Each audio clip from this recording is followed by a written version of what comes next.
Before we get started, be sure to check out my Patreon page. Becoming a patron will support me and my channel immensely, considering YouTube pays me $4 per video on average. Different tiers will grant you different perks, of which includes live streams for my pack openings and after hours, access to my exclusive Discord, garage reviews, end credits, and more.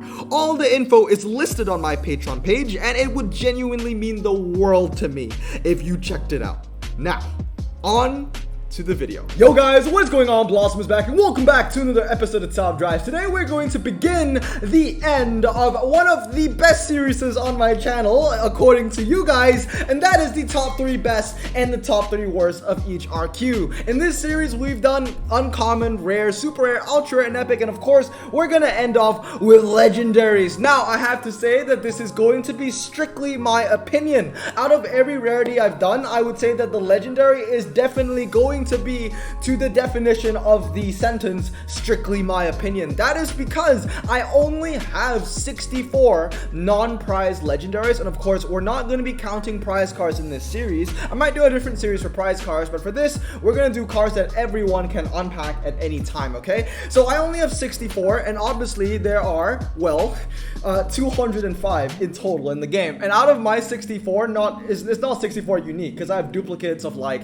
the Cadillac 16 and the Cadillac CTS, so you know, it might just be like maybe 55 unique out of 64 that I have that are non-prize legends. That being said though, this is going to be my opinion, and I think that I have made great arguments for each card that I have put in my top 3 and each card that I have put in my bottom 3. So without further ado, let's go into all cards and let's click OK, and let's start off with RQ80. I'm sure you guys know how this works already. So top 3 RQ80s. I have to be completely honest with you, this was relatively hard to find the third card. There are 2 RQ80s I think that definitely stand out from all the others. The first one is going to be the Cadillac ATS-V. Now hear me out, the Cadillac ATS-V has so much on its resume. This is a car of pedigree, okay? I've even made down the list here. The Cadillac ATS-V is the best handling medium ground clearance legend with performance tires. That is, you know, non-prize cars.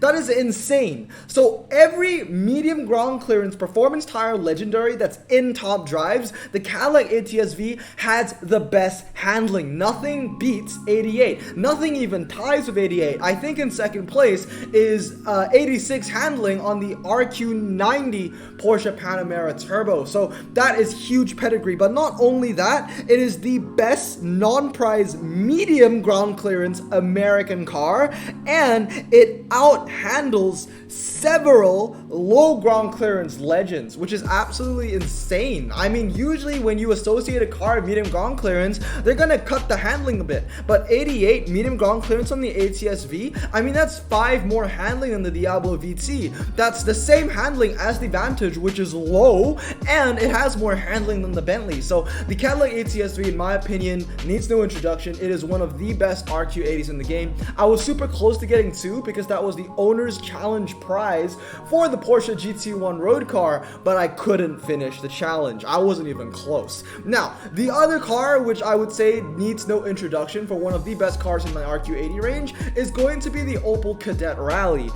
Very simple. It's 4-wheel drive, off-road tires. It handles pretty well. It is also a very lightweight car, weighing under 1,000 kgs. Now, the last one that I'm putting in my top 3, this one might cause some debate, and like I said, this is going to be strictly my opinion. So if I'm missing any gems, let me know down in the comments below if you disagree or agree with my list. But the last car I'm choosing is going to be the Alfa Romeo Giulia Quadra Spaghetti, or I'm gonna give it some respect because I'm putting it in my top 3, the Quadrifoglio. Okay, now once again, like the ATS-V, I've made a list to why I think this deserves to be in the top. The Alfa Romeo Giulia, okay, is the only non-prize rear-wheel drive saloon car with the highest handling, or let me say this again, the only non-prize rear-wheel drive plus saloon highest handling legendary saloon 90 MRA. Okay, I think that was 2 different points that I was writing down, but yeah, so I guess this is the only non-prize rear-wheel drive saloon car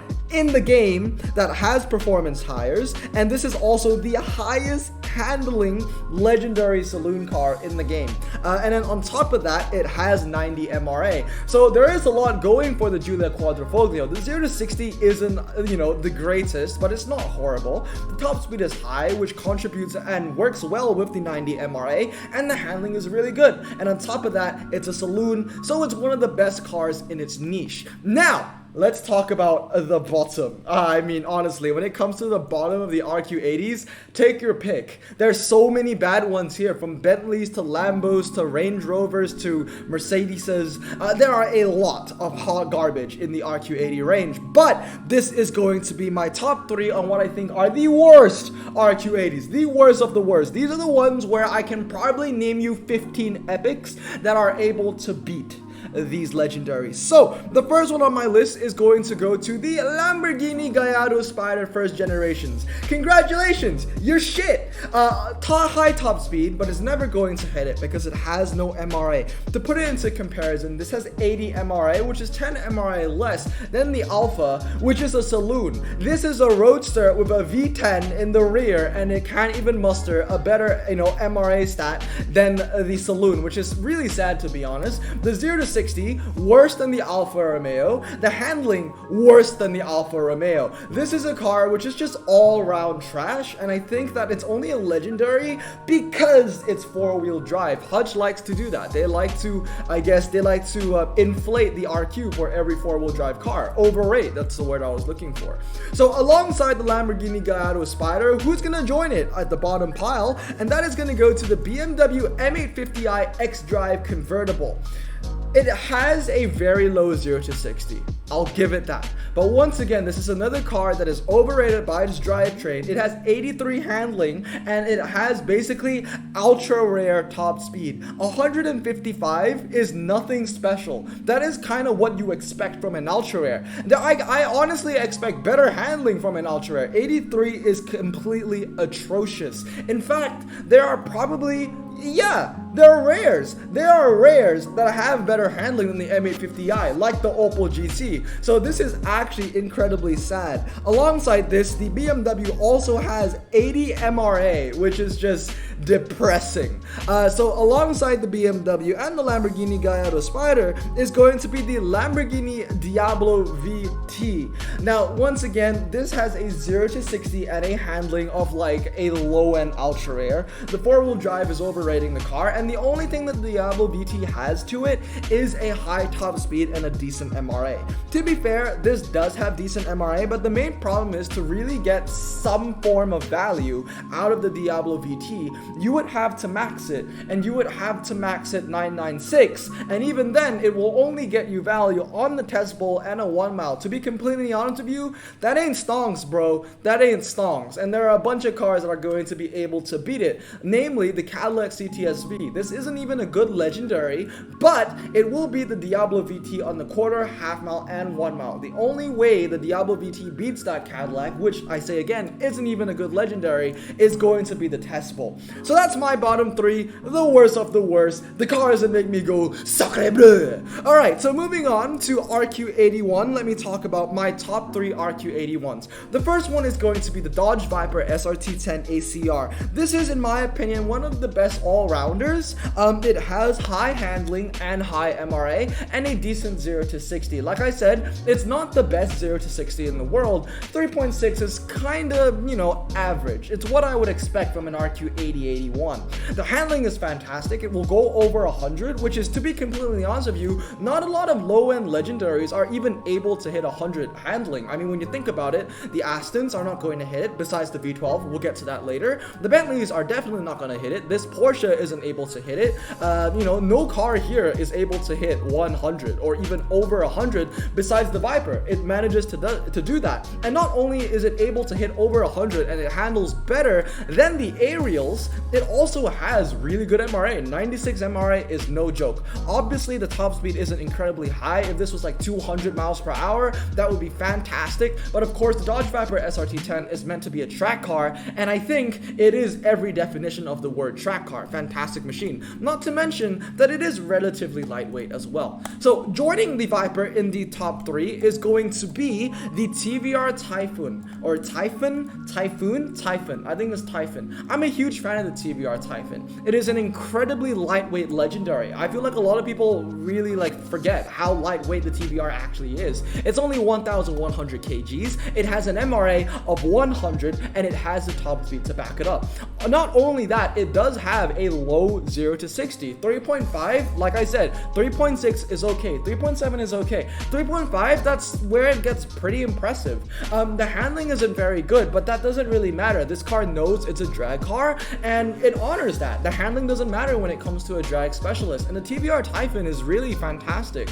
It actually is one of the lower end legendaries that are on my wish list. I would love to have this car in my garage. Fantastic MRA. And once again, the TVR Typhoon is going to send the Lamborghini Diablo VT to Gapplebee's, because not only do they share the same MRA, the TVR Typhoon has a higher top speed and a lower 0 to 60. So for 1 RQ more, you can get a car that will beat the Lamborghini VT Roadster, Lamborghini VT on basically every drag track set. Besides quarter mile wet, because 4-wheel drive. So TVR Typhoon makes the list. And finally, in the top 3 from our RQ81s, I'm gonna give it to the Aston Martin V12 Vantage RS.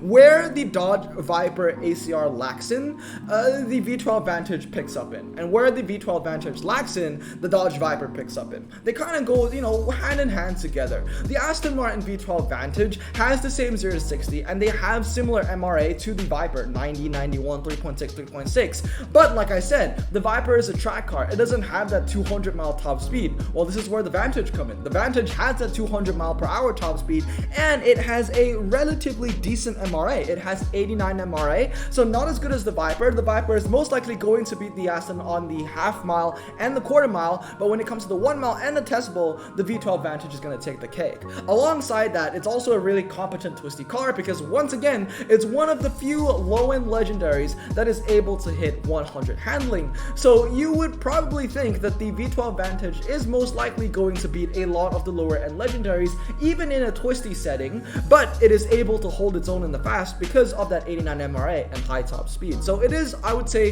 the best all-rounder. So now we're going to talk about my bottom RQ81s, and to be completely honest with you guys should start making tallies on how many Bentleys and how many Lamborghinis are going to be here, because I'm not sure if I have more Lamborghinis or more Bentleys in the shit list. We haven't seen the Bentley yet, but that's going to change. So in the bottom 3 of my RQ81s, the first one is going to go to, well, the Bentley Continental Supersport. I'm not going to spend too much time explaining them, because all the Bentleys kind of share the same problems. They're just overweight. They're slow. They don't really handle. I mean, slow as in no MRA, because they do have high top speed and somewhat decent 0 to 60, but the handling is bad, and it does have no MRA, and it can't really corner because it's a really heavy car. To be completely honest, the Bentley Continental in top drives is kind of like a catfish. It's like, on your resume, yeah, you have 200 miles per hour, but you're never gonna hit it.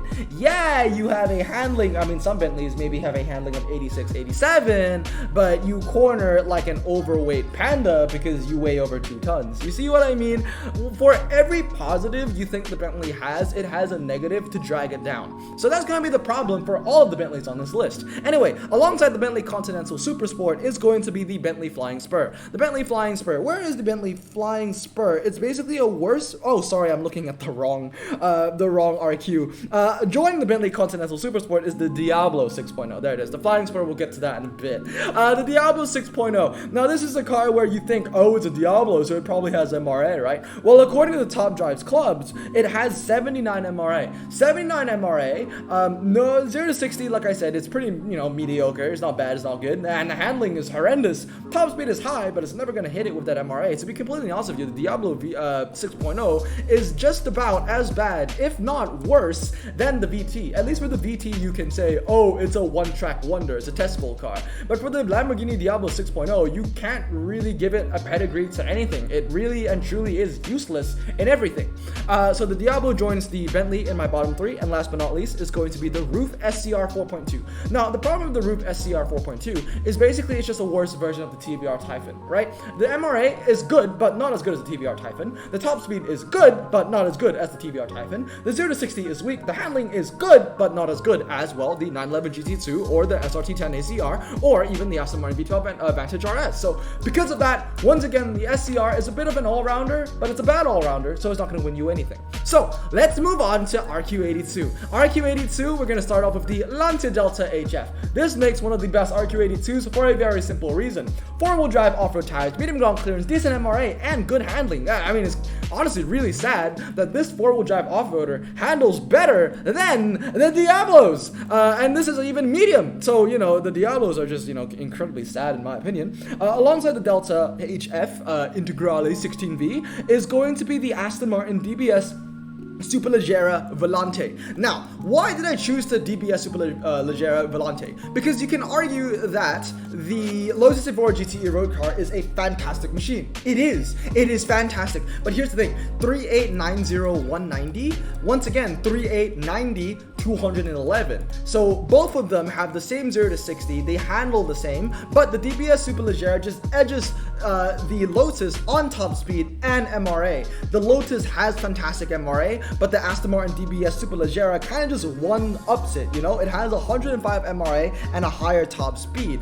If anything, the Lotus is going to be the car that you want to put in the twisties. In the twisties, the Lotus will beat the Aston, but in the fast, the Aston will beat the Lotus. Why? Because, well, the Lotus is a lighter weight car. That being said, though, I can't put the Lotus in the top 3 because there is another RQ82 that does the twisties better than the GTE, and that is going to be the Porsche 911R. So joining the DBS and the Lancia is going to be the Porsche 911R. You see that segment there? That was kind of smooth. I'm kind of proud of that. 911R is a pretty fantastic and underrated RQ82 in my opinion. It has the best twisty stats, combining the highest handling and the lowest 0 to 60 for its RQ, and it also has 89 MRA. To be completely honest with you, 89 MRA is actually pretty good on a car that already has, you know, decent top speed, low 0 to 60, and very good handling. So the 911R, I would say, is the best all-around RQ82 car. So now let's move to the bottom, the worst of the worst RQ82s in my opinion. Well, the first one is going to be a Bentley, baby! It's the Bentley Bentayga W12. I own this car, and I can tell you from the bottom of my heart, this thing is absolute hot garbage. It loses to the Epics. Remember in the Epic video when I was talking about how the Bentayga diesel gives me nightmares? Because I own the W12 and I know that the diesel is going to take the W12 to Gapplebees on every track set, even the drags. The W12 is atrocious. Joining the Bentayga W12 is the Diablo 6.0 SE. That's another Lamborghini and another Bentley to join my list. And last but not least, it's going to be the Mercedes SLS Electric. The Mercedes SLS Electric has a low top speed, much like the BMW we covered earlier. 155 is something you expect from an ultra rare, and alongside this, it only really has 87 MRA, which isn't all that, considering that your 0 to 60 isn't incredibly low, your handling isn't very high. To be completely honest, the AMG SLS Electric is just an all-rounder for all the wrong reasons. It's also an incredibly heavy car because of its big ass battery. So weighing over 2 tons, chief, that ain't good. I'm not even gonna explain too much about the Diablo. The Diablo, I'm sure you guys know by now, is hot garbage. According to Top Drives Club, this has an MRA of 85, so that isn't very good. So let's move on to RQ83 now. So my top 3 RQ83s, the first 2 are gonna be for the same exact reasons. It's gonna be the Lancia Delta HF Integrale, and it's gonna be the Peugeot 206 WRC. Both of them are 4-wheel drive off-roaders, medium ground clearance that handle really well, decent MRA, and low 0 to 60. To be completely honest with you, you can never sleep on these cars. The 4-wheel drive off-roader medium ground clearance Legendaries are, if not is, one of the best legendary, or one of the best niches in the entire game. If you have any of these Legendaries, you're gonna rule any off-road event in clubs and outside of clubs in multiplayer events. So, you know, it's a bit of a thorn in my butt that I don't have any of the Lancias or even the Peugeot, but you know, taking that away, it is one of the best, or they are some of the best Legendaries in the game, and they are the best Legendaries Legendaries in their RQ. Now, joining these off-road beasts, I actually selected the Caterham 7 620R. The Caterham 7 620R is kind of like the aerials. Have you realized that I've never talked about a single aerial in the series? Because, well, they don't really deserve it. But the Caterham 7 620R does, because unlike the aerials, this has over 90 handling. It will hit over 100. Not only that, this is also, you know, about as light, if not lighter, than some of the aerials, and the 0 to 60 is also about as low as what the aerials are able to hit. The Caterham 7 620R is fantastic. Obviously, the aerials as well, the lower aerials, the aerial atoms that are like RQ 81, 82, 80, they're most likely going to lose to the Superlight. To be completely honest, this Caterham 7 620 is also going to lose to the Caterham Superlight unless you put in a couple upgrades. If you put a couple upgrades, then the 7 620R is going to be the better car on most tracks besides the slalom, because for some reason the Superlight on the slalom is uncontested. I think the only car that I know off the top of my head that is able to beat the Superlight on the slalom is the FAP, the Peugeot FAP, which is a price car, and that FAP can't be stock. It has to be maxed. So that's, you know, pretty insane. But yeah, that's my top 3. So let's talk about my bottom 3 RQ83s. The first one's gonna be, well, the Bentley Continental GT convertible. I'm not gonna get into it. You already know why the Bentleys are at the bottom of the list. Joining that Bentley is going to be the Lamborghini Murcielago Roadster. This is a car that has no MRA, 76. Okay, the other Lamborghinis we talked about were in the low 80s, mid 80s. This one kind of just ones up that in the worst category. 76 MRA. I mean, come on. Why? The 199 top speed is basically just there as a number. It's never going to hit it. With 76 MRA, I would say at max, maybe 170, 172 on the testable. Maybe something like that. It's not a good car. 0 to 60 is okay. The handling is bad, though, for its RQ. Four-wheel drive, once again, overrating the car. Now, joining the Lamborghini and the Bentley is actually going to be, now this one's actually a bit of a hot take, the Ford GT. The Ford GT is basically just outskilled by all the other cars in its RQ on every track.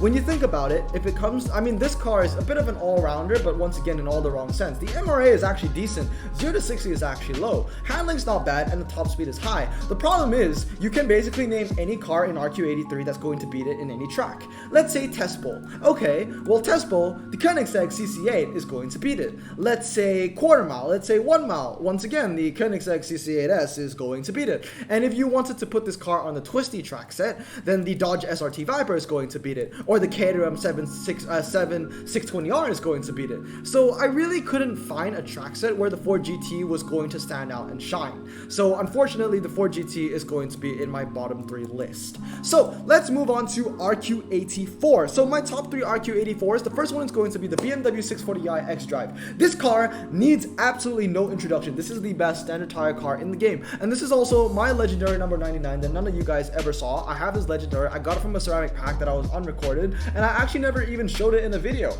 But yeah, I have it now. But yes, I have to say that this is the best legendary, best standard tire legendary in the game. I mean, just to put it in simple terms, Leo has 2 of these maxed, and he doesn't even like German cars, so that just shows how good this thing is. This is the best standard, in my opinion. I know the Cadillac 16 is better in the drag setting, but like I said in my specialization video, it's not really often where you're going to be using a standard tire car in the drag, because a performance tire car does just as good of a job, if not better, especially in the longer drags. So when it comes to twisty wet track sets and twisty hybrid track sets, the BMW 640i is going to be the car that you want to have. That being said, though, it does have decent MRA for a standard tire car. 80 MRA. I know what you're gonna say, Blossom, you just said that a bunch of Lambos with 80 MRA is bad. Like I said, for a standard tire car, 80 MRA, that's decent, that's okay.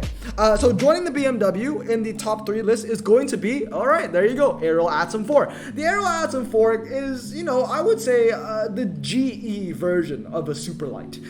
That is obviously legendary. It's a very lightweight car, not as light as a Superlight, but it is very lightweight. It's actually lighter than the Caterham. Low 0 to 60, it hits 100 handling, and it has a relatively high top speed for a car in its niche. So the Aerial Atom 4 Jaguar makes the list. Now, joining the Ariel and the BMW, I'm going to be giving it to the Lancia ECV. To be completely honest, knowing that Hutch likes to overrate their four-wheel drive cars, I'm surprised that the Lancia ECV is actually RQ84. You're getting a four-wheel drive car that is actually capable to handle. This car can handle. When you think about it, all the Lamborghinis around this like RQ range is kind of like what, 86, 85, 84. This is 88. And a lot of those Lamborghinis are what? What's their 0 to 60? 3.6, 3.7, maybe even 3.5. This is 2.4. Now I get it. The ECV has no MRA, it has no top speed, but that isn't really something that you need as a priority when it comes to twisty track sets. So the Lancia ECV actually is a really great car. Not to mention, it is also a lightweight car weighing under 1,000 kgs. So I'm actually surprised. They overrate, Hutch overrates all their four-wheel drive Lamborghinis, but they don't overrate the Lancia ECV. To be completely honest, if this car was RQ86, I'd be fine with that. I feel like it should be RQ86 or at least 85. So that's my top 3 for 84. Now let's talk about the bottom 3. So my bottom 3, the first one is going to be the Jag F-Type R Coupe, one of the worst legendaries in the game. I mean, it has been one of the worst legendaries in the game for a very long time. To be completely honest with you, this could be RQ82, this could be RQ81, right? Not only does it have bad stats, the 0 to 60 is decent, but the top speed isn't too high, handling isn't very good, four-wheel drive, once again, overrated. It has no MRA. According to Top Drive's Club,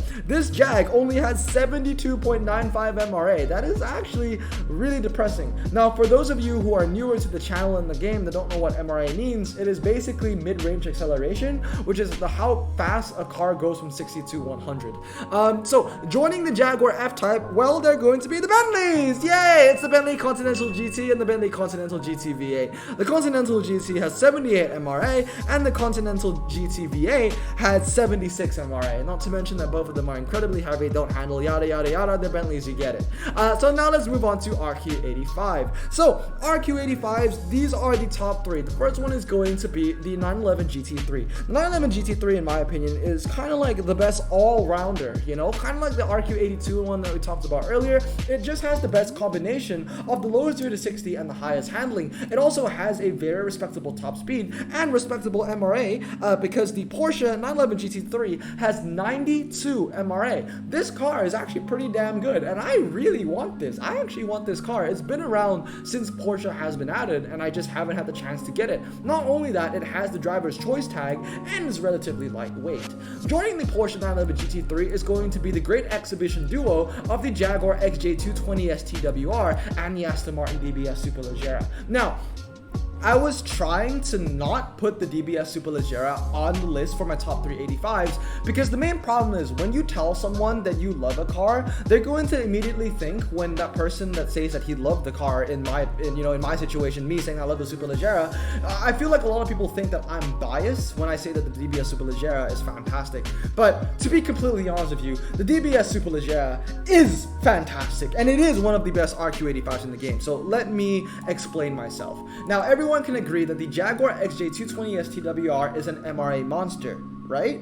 Because it is an MRA monster. It has a low 0 to 60 and an incredibly high top speed. It has 111 MRA. Now, here's the thing. The Aston Martin DBS Superleggera basically has the same MRA, right? It's 110 according to Top Drive's Club, so it's only one less than the TWR. They share the same 0 to 60, and they're both their, top speeds are over 210 miles per hour. Now, the TWR is probably going to win the test bull because of that slightly higher top speed and slightly higher MRA of 1, but you have to realize that the Aston Martin DBS Superleggera not only rivals the TWR, but it will beat it in every setting of a turn because it has 2 more handling. To be completely honest with you, the Aston Martin DBS Superleggera is a fantastic all-rounder. It has the MRA, it has the top speed to back it up, it has a decent 0 to 60, and it handles incredibly well. The DBS Superleggera is fantastic, and where the DBS lacks in, the Jaguar XJ220S picks up in. And what I mean by that is basically the years. This is going to be the GE test bowl fast car, not even test bowl, but like just 1 mile, half mile. It's your drag car. This is your GE drag car for anything pre-2010, and then this is going to be your GE drag car for anything post-2010. But not only is it going to be your GE drag car, because it's capable to handle. It's capable for the twisties. It's gonna get 101 handling. The DBS Superleggera is, in my genuine opinion, a fantastic legendary. So all bias aside, this is a fantastic car and it makes my top 3 list. So now let's talk about my bottom RQ85s, and we're gonna wrap the the video up with a nice bow tie, okay? So the first one is going to go to, well, haha, it's the Bentley Continental 9 Edition, and alongside the Bentley Continental 9 Edition, which is this one over here, is the Bentley Flying Spur. Now, the Bentley Flying Spur, I absolutely hate this car because you know I hate Volkswagen, and I really wanted to put a Volkswagen at the bottom in the shit list. The problem is, the Flying Spur is worse than the Golf. The Golf is 3586, this is 3682, so the Golf has a lower 0 to 60, it handles better, they're both medium ground clearance, and they're both four-wheel drive. Now, I know the Bentley Flying Spur has better MRA, and the Golf R400 has no MRA. To be completely honest with you, I'm pretty sure this MRA is in the 60s. The problem is, because of its four-wheel drive, because of its medium ground clearance, these are cars that you're probably going to want to use on like city streets, rain city streets. MRA isn't a priority on rain city streets, or rain city streets medium, or rain city streets small. So because of that, yes, as much as I hate the Volkswagen, the Flying Spur is just a worse car, and not to mention it is really heavy. I mean, 2,400 kgs, it's a lot heavier than the Volkswagen. So unfortunately, the Flying Spur, and I'm surprised that this is the first time I'm actually encountering the sensitive scroll glitch, but the Flying Spur is at the bottom of the list. So that's two Bentleys, and alongside that, of course, it's going to be a Lamborghini, and it's the Lamborghini Huracan rear-wheel drive. Now, to be completely honest with you, all the other Lamborghinis that I've mentioned at the bottom of my list have been, well, genuinely bad cars, but the Huracan rear-wheel drive is kind of like the Ford GT in a sense, where it's not a bad car. The MRA is actually respectable, the top speed is not bad, 0 to 60 is low, and the handling is okay. The problem is, it will lose to every other RQ85 car depending on what track set you want to put it on. Let's say it's a twisty track set, you're better off with the 911 GT3. Let's say it's a quarter mile, you're better off with the Jaguar XJR15, which I was tempted to put into the bottom 3 list, only to find out that this was worse because this is better MRA and the same 0 to 60. And if you wanted to put this on the test bowl, then you have the DBS Superleggera and the Jaguar XJ220S. And if you want to put it on the city streets, well, why would you? But then you would have the Flying Spur and the Volkswagen, and if you would put it in the wet, although, well, it doesn't have a rear-wheel drive, you have the Cadillac 16. So, to be completely honest with you, the Huracan isn't a bad legendary, it's just that it can't beat anyone in its category. So because of that, it's at the bottom of my RQ85 list. But anyway, that is going to conclude part 1 of the legendaries. Let me know if you agree with me or not. To be completely honest with you, like I said, I have not owned a lot of these legendaries, not even half, but I have done a lot of research, and I'm pretty sure when you listen to my points, you kind of get that I do have multiple points of what I'm saying here. But anyway, and like I said, I played this game for 4 years for about 4 hours a day. I have to say this in every episode of this series. But anyway, I hope you guys have a great day. I'm gonna stay safe, wash your hands, and blossom out. Peace.